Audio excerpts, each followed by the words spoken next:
Hello, everyone, and welcome to another episode of Beyond the Dais, a podcast about the stories taking place in and around El Paso County, Colorado.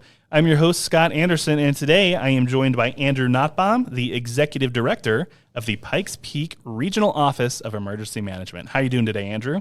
Good. Thanks for having me, Scott. Yeah, thanks for making the time. I really appreciate it. Before we get started, I want to quickly add that if listeners are interested in more stories about people doing good in and around El Paso County, or hearing from county leadership about local government priorities and how they operate, you can find additional episodes of this podcast on your podcast platform of choice.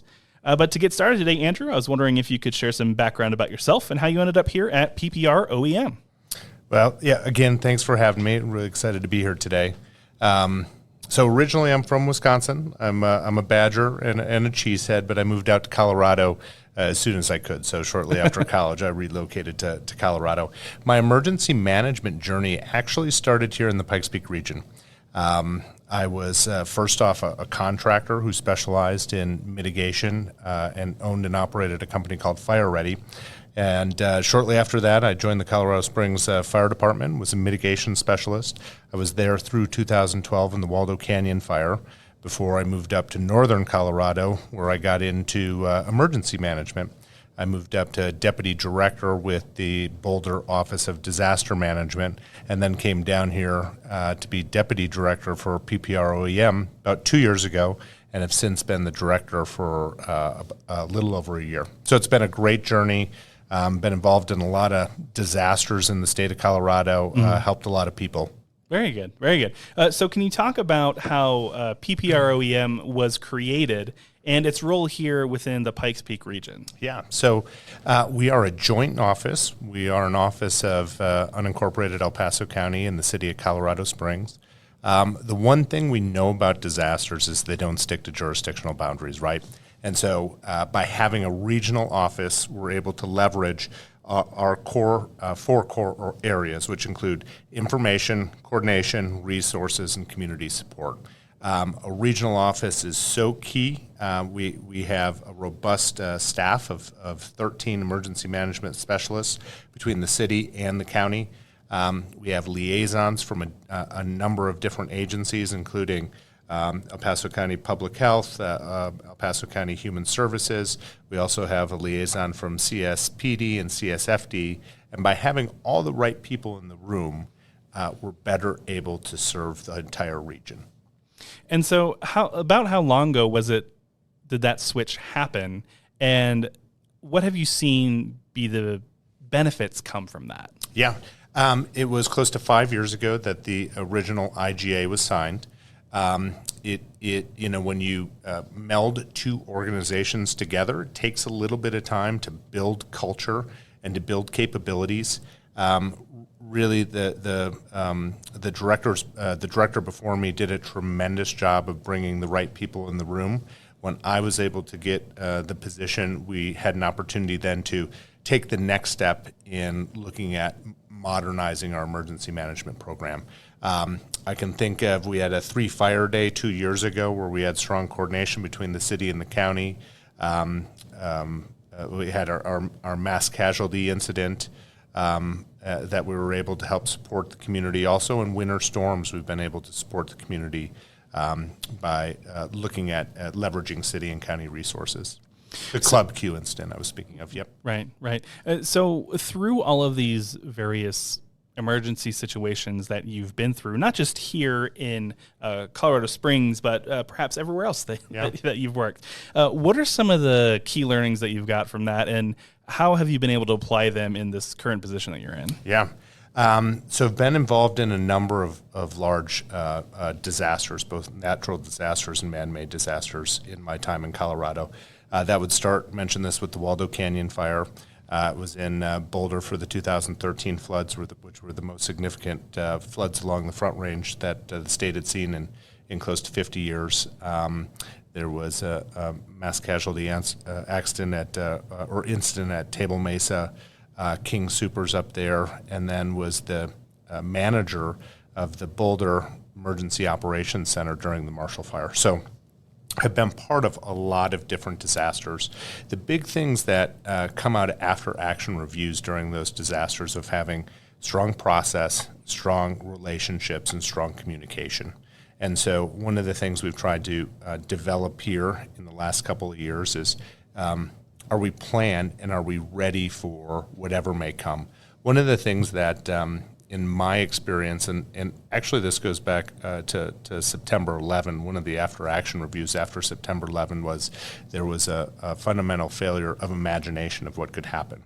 And part of us as emergency managers are to look at what could happen, those extreme events. And, 3 years ago, who would have thought we would have a global mass pandemic that would shut down the country, right? So we need to be the people that are having those conversations, engaging our leadership of, hey, are you paying attention to the possibility for a cyber attack or an extreme wildfire, and really working with leadership to develop strong capabilities of how we're going to respond. So when you're talking about those, I guess, seemingly outlier situations, right? Again, like you said, nobody probably anticipated a global pandemic.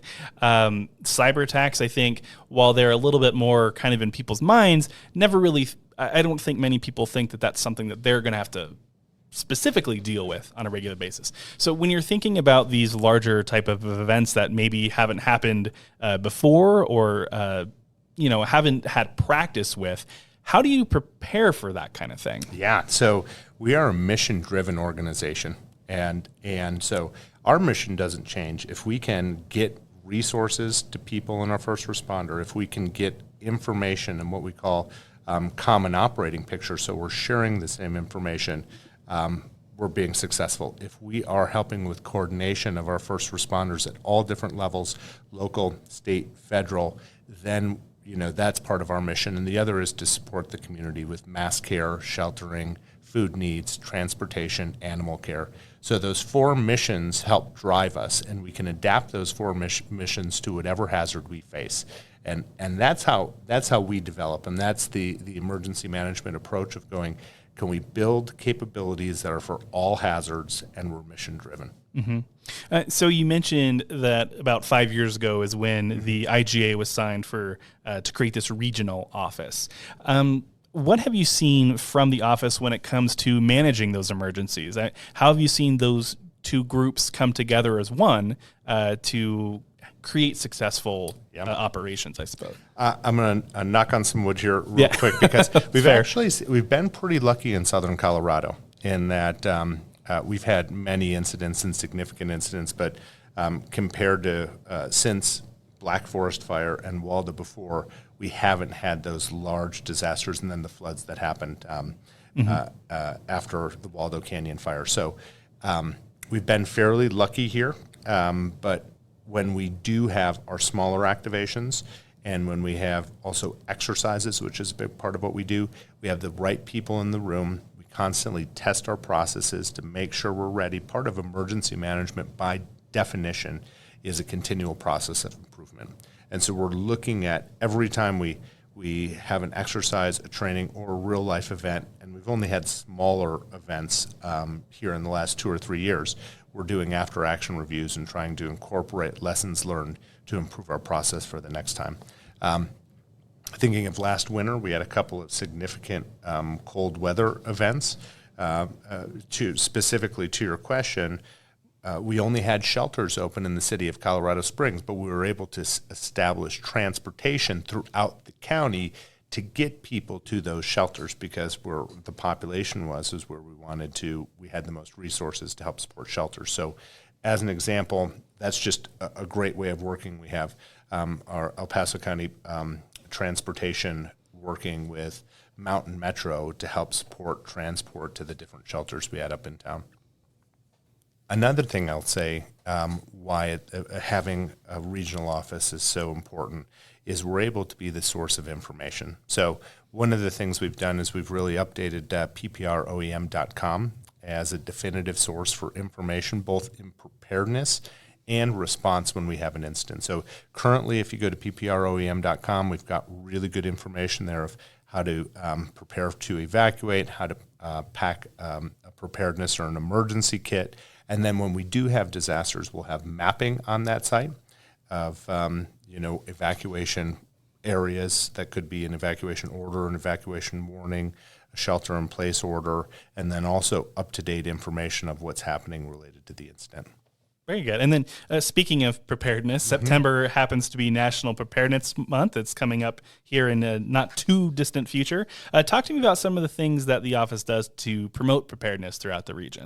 Yeah, so September is National Preparedness Month, and it's a great time to help promote or encourage your individuals, families, communities to take proactive steps to be prepared. So some of the things that I like to think about is really thinking about from that personal level, what are those hazards that I may encounter in my day-to-day life? Do I live in the wildland-urban interface? Do I live in a floodplain? You know, you can't live in Colorado and not be affected by winter storms, right? And so if I'm in a hazardous area, what have I done to prepare for those different hazards? Do I have a winter kit in my car if we're coming up on winter season? Do I have a 24 or 48-hour kit ready to go at my house if I need to evacuate for a wildfire? Those are really important. The other thing we talk about is communication plans, too, and making sure you're communicating with your family, with neighbors that have special needs. How are you getting information during a disaster? And playing what I like to call the what-if game. What happens if I'm evacuated from my home and I'm not at home? And I'm getting an evacuation notice and I'm at work. What would we do? What happens if there's an evacuation order and my kids are at home and I'm not able to get there? Do they have a relationship with the neighbor where they can go and get information or help to get out of the neighborhood? And so the what-if game is really a good thing to do for an individual, a family, and even a community to walk through that process. Yeah, I actually really like how you phrase that because disasters tend not to happen right when you want them to. Right. Yep. I mean, completely not a disaster, but I just think, when does the fire alarm tell me that it needs the battery replaced? It's always at 2 a.m. It's never at 11 a.m. Every time. I don't understand why that's always the case. I have a bone to pick with the fire detector companies, but no, I mean, you're right. Like, we need to be thinking about, what steps are we going to take before it happens? Otherwise, just like with anything else, right? Like if you're not prepared, how are you going to face something you're not prepared with? Well, you might figure it out, but you might not, right? And it's best to get as prepared as you possibly can be. So what are some ways that individuals can prepare themselves to know, what am I supposed to do? Where am I supposed to go in the event of an incident? What are some ways they can prepare themselves? Yeah. If you go to PPROEM.com, there's really good information on disaster preparedness, what you should put in a kit, how you can gain situational awareness. One of the things we talk about all the time, and this is a record for me, we're a couple of minutes in and I haven't mentioned Peak Alerts, but Peak Alerts is how we do emergency notifications within the Pikes Peak region. You need to opt in and sign into Peak Alerts. You can put multiple different addresses in there. So it is linked to a specific address. So you'd put your house, you can put your work, the children's school. If there's an emergency event at one of those areas, you would get a Peak Alert notification. But Peak Alerts that's how we do. You can be a text alert, phone call. You can have an email, so you can sign up for multiple different ways to get information for multiple different addresses. But Peak Alerts is how we get emergency notification, whether it's wildfire, a flood, or there's shelter-in-place order. There's an active harmer in your neighborhood. That's how you're going to get information. And what can people expect in terms of those notifications if they start getting them from Peak Alerts? So what is that going to look like to the user? Yeah, specifically or generally the process is going to be who the notification's from. So this is the El Paso County Sheriff's Office with a notification for a wildfire, the order you're supposed to take, so evacuate immediately, and then the timeline on that until further notice. So generally that's how the script works, and that could be then public health with a notification of a boil water order until a certain period of time, and get it more information could have a website or something associated with that. But generally that is who's giving the notification, what the hazard is, what the action is, and until when is the script that you would get in a Peak Alert. Yeah, and something I think is really important to keep in mind is, like you said, you can sign up for different addresses throughout that. So one thing that didn't even think about till just now, if it's my home has an evacuation order for it and I leave the area, it's not pinging me based on where my phone is located, where I'm located, which in one way is nice because then I'll know when to go back, because I'm sure there are follow-up notifications throughout the event saying, hey, we thought it was going to be 24 to 40 hours. We're extending that time frame, or this time frame has passed. Things have cleared up. You're free to go back to your home, and it's all keyed in on your address. And if it was pinging off your phone, maybe you wouldn't even know about that. So, but to your point, you mentioned earlier, you might be at work and your kids are at home, and you might have an evacuation order for your work area, but your home doesn't have one, right? So it lets you know based on where you have set up your alerts, common places that you will be, what to keep in mind for that. Again, you also mentioned kids' schools, just things for people to keep in mind when they are signing up for that. There is the possibility to create multiple locations for you to be alerted about. Absolutely. Okay. I think that the other important thing is that what we're talking about is EAS, which is our emergency alert system. But also there are a variety of different systems or tools that we have available to us. The other one you mentioned was a WIA, which is a wireless emergency alert. And we think of that often as our Amber alerts. Oh, sure. So we do have the ability, and when I say we, meaning our first responders in an emergency, to hit a WIA system and to send it out to a broad range or a broad group of people. Those are sometimes difficult to send because you can't put a boundary on it. It hits wherever cell towers hit. So we've seen those sent out in the past from here, and it went all the way to Canyon City to Denver. And so there are challenges associated with that. But then there's the ENS system, which is what you see if you're listening to the radio and it breaks in for weather, or at the bottom of your television. So there are multiple tools that we have, but the one that we use for targeting specific locations is that emergency alert system, and we use peak alerts for that. So you mentioned how you work with first responders and other emergency services sometimes on those alerts. What does that cooperation look like between you and those emergency services? Because at least to me, that's a little bit different than working with city or county officials. What does it look like in the moment and working with fire departments and sheriff's office to get that messaging out as quickly but also as correctly as possible? Because as we know, misinformation can be just as dangerous as information can be helpful. Yeah, well, you know this well, is that when we activate our emergency coordination center, we often set up our JIC, which is our Joint Information Center, or our JIS, which is our Joint Information System, because we want to get accurate information out there as quickly as possible. A lot of these incidents, as we're gaining what we call situational awareness, it takes time, even for the first responders, to get a grasp on what's going on.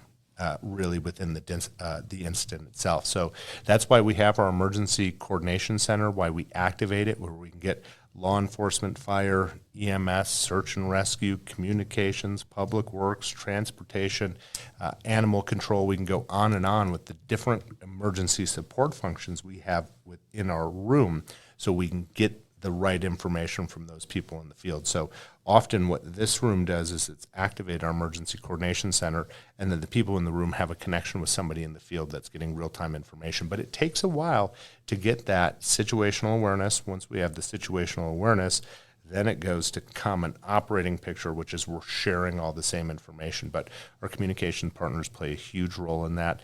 In the planning piece is a big part of what we do. I was joking with some folks the other day. My friends were, saying, well, I was going on a camping trip with them, and they're like, well, Andrew, it's good to have him here. He's an emergency manager. And I'm like, why? Because he'll need a flow chart. I mean, that's, I'm not putting out, right. I have basic, first aid, but, I'm not bandaging a wound or, resetting a limb. I'm not the police or fire chief. That's right. I'm not the police or here. fire chief. Yeah. So I can put together a flow chart. I can create a plan. I can test the plan. I can develop a heck of a good exercise. Right. I can get the right people in the room. That's what we do.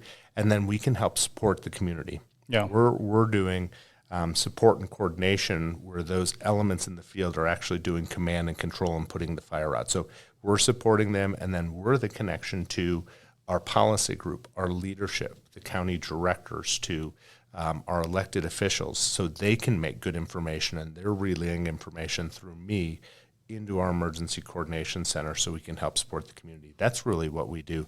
Emergency management is, I often say this, it's a bad title for us. We're more disaster management because first responders are police and fire, and EMS, they deal with emergencies every day.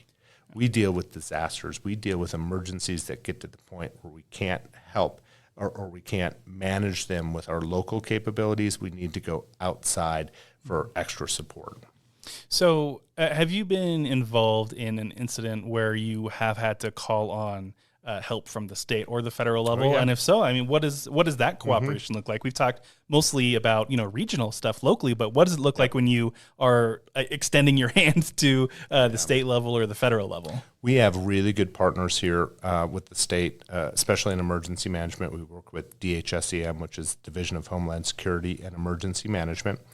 We have a regional field manager. One of my first calls is to our regional field managers to help make sure the state is aware. Last year, with our June flooding, if you remember, we actually had a Stafford Act FEMA declaration because we had all that significant damage in portions or parts of northeastern El Paso County to critical infrastructure. Our partners with the state were there the entire way to help us put together an application.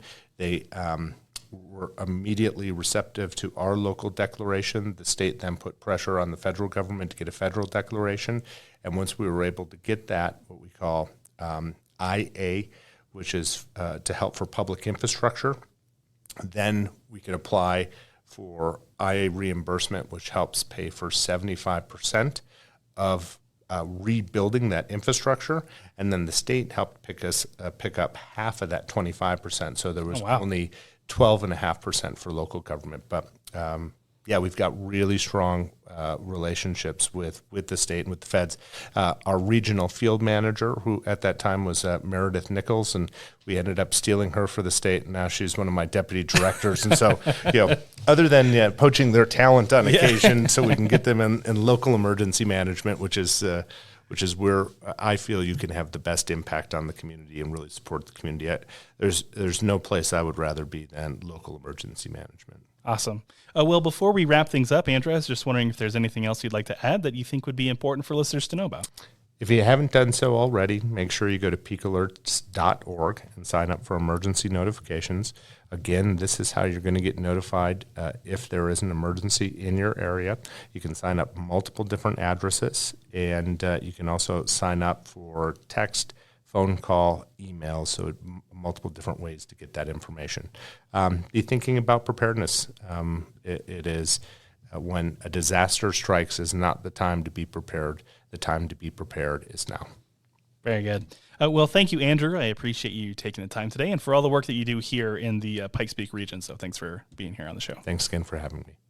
If you are interested in listening to additional episodes of Beyond the Dais, be sure to look for us on Podbean or wherever you get your podcasts. Thanks for listening, and we'll see you next time.